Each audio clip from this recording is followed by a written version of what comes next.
Founder and CEO Brian Armstrong in an exclusive interview and asked him a big question for investors. Will transaction fees, which make up 96% of Coinbase's revenue last year, ultimately come down with increased competition? And what does that mean for the business?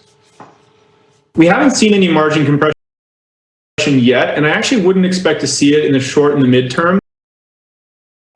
The reason is that, well, for one thing, crypto is just changing so quickly, and it's actually accelerating in the pace of change, both in terms of number of assets and all the things that people want to do with crypto. So there's no real risk of commoditization happening yet.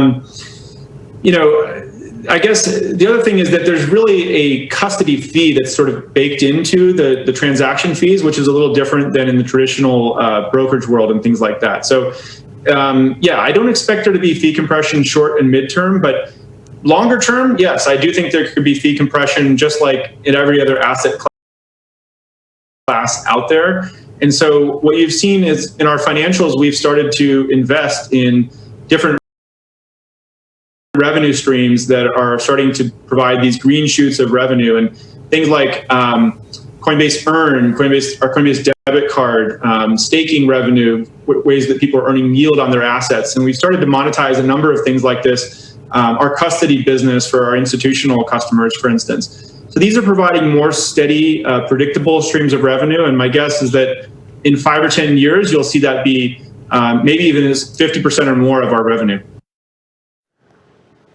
We're going to talk a lot more about Coinbase in the next half hour with some early investors, including Alexis Ohanian. But up next, we're going to head to Washington. Talk taxes and infrastructure spending.